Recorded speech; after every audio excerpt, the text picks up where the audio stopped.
My name is John Sleeman. I work at Sleeman Brewery, and I also now work at the Spring Mill Distillery. I grew up in Ottawa in a home that was fairly religious and didn't drink. And so when I was 16, I dropped out of high school and left home. And had some odd jobs in Canada, and then decided I wanted to live in England for a while. And so I went and lived in England, but always wanted to have my own business, always wanted to have a British pub because I liked what I found in England. And so when I came back to Canada, while I was working in the daytime for AC Nielsen, bought myself a skill saw and some tools, and I built a pub in Oakville. And it's still there, called Monaghan's. It's interesting, I decided on that location because it's on Trafalgar Road right across from Sheridan College, and I learned, particularly because I was the same age as the students, that students don't have money for food and rent, but they always have money for a drink. And so the pub became very successful, but I wanted it to be an authentic British pub. And I thought, to be an authentic British pub, you need authentic British draft beer, and there wasn't any in Canada. So I looked at an opportunity that I thought, if I could bring in the draft beer for my own pub, and there were some other pubs popping up around Ontario, and I thought maybe those pubs would also like British draft beer, and if they're far enough away from me, they won't be competitors, but they would help me if they ordered at the same time. And so out of that idea grew a company that I imported beer from England, and brands that you might have heard of like Guinness, and I became the importer for draft Heineken, and then I went to the States and became the importer of Pabst Blue Ribbon and brands like that. So out of the pub also grew an imported beer company. After we got Ontario sorted out, we went across the country and asked people in BC and Quebec and virtually the rest of Canada. We set a business up and started importing and distributing beer. And grew into quite a successful business. Back about 1986, my aunt, who I hadn't really seen since I was a teenager, and she lived in Ottawa, my father's sister, she said, you know, now that you're in the beer business, there's something I should tell you, and can I come to visit you? Turns out our family had been brewers, and we started out in England in the 1700s as pirates in the south coast area of Cornwall. And when it wasn't cool anymore to be a pirate, they started breweries and ran pubs. And then in 1834, my great-great-grandfather left and came to Canada and started a brewery, and it turns out he also started a distillery. But I didn't know any of this, and so my aunt had saved a recipe book for 50 some odd years and an old bottle of beer. And she said, I think it's time you found out about your heritage.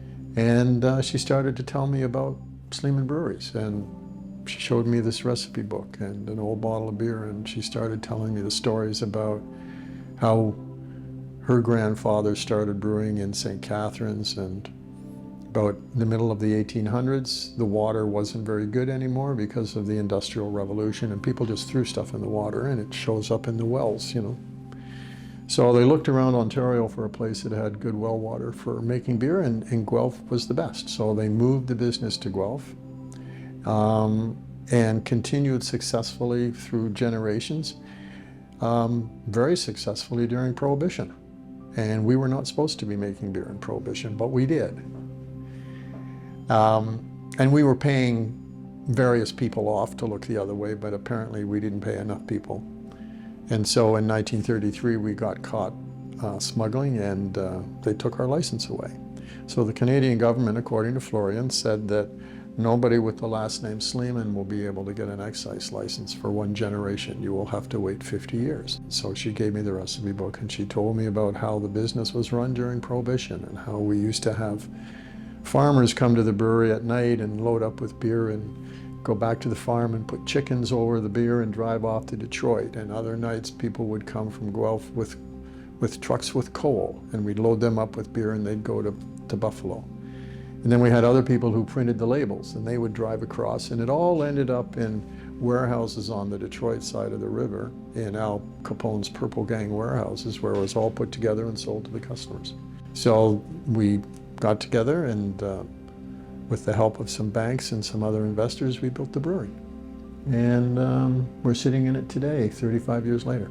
And I was never driven, and I'm not to this day, driven by the acquisition of wealth or money. I'm driven by The idea of doing something, especially when someone says, you know, I think what motivates entrepreneurs a lot is when they're presented with something where people say, this can't be done. And I'm not entirely sure that you can become an entrepreneur. I think there's a certain willingness to take on risk. I think there's generally a feeling that you're not going to be a very good employee, that you're not going to work well for other people. Because I remember when I was a teenager and I had jobs after I dropped out of school, I always seemed to be talking to the boss of whatever place I was working about how we could improve things and why didn't you do this? Well, you know, nobody running a business wants to get some pimple-faced 16-year-old kid telling them what to do. And it wasn't very long before I realized I was probably going to be a terrible employee. It's funny, when you're living in it every day and when you sign personally for the debts and you start to see success, you know, people outside look in and go, wow, what an amazing success. You're very lucky. Except you still go home at night and you worry, you know?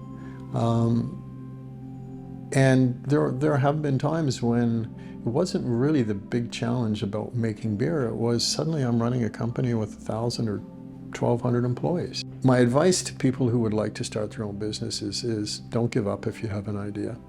And I often say to my kids and university students that I'm speaking to about, you know, coming up against roadblocks when you're trying to build a business. And there will be all kinds of people that will tell you you will fail, more than will tell you that you will be successful. So you need to have an internal desire to succeed. So when you're starting a business, are you really focused on success? Are you determined to get there? Are you going to give up? In my case, you know, I got very close to bankruptcy when I was building this place. It cost me my first marriage. You see all your friends going out on a Friday night and you're at work till 8 or 9 or 10 o'clock, and then you take some home with you on Saturday. I mean, you have to decide, are you focused? Are you dedicated? Is this what you really want? Or when everybody else tells you to quit and they're having a good time, do you finally go, you know what, you're right, I'm out of here. So, you know, don't give up, be determined. I mean, all kinds of people, when I've come up with an idea, have said, you're crazy, it's not going to work. And my competitors often thought, I remember when we started, Molson Labatt didn't pay much attention to us because they thought we were going to fail, which was perfect. I didn't want them to spend any time thinking about our success. I wanted to sneak up the middle, and suddenly they wake up one day and go, who the hell is this guy? So yeah, what gets me up every morning is I want to be challenged. Some days I don't really want to be challenged as much as I am. I thought at my age I would be relaxing a little more instead of working 70 or some odd hours a week. But I like what I do. I'm proud of the people I work with. I'm proud of the products we make, you know. I travel across the country and, you know, I go to a car rental company and, hi, I'm John Sleeman, and they go, like the brewery? And they don't go, like the brewery? Like the brewery? I said, yeah. Oh, I love your honey brown. Or whatever, right? And those are the days that I go, you know what, maybe it hasn't been a complete waste of time.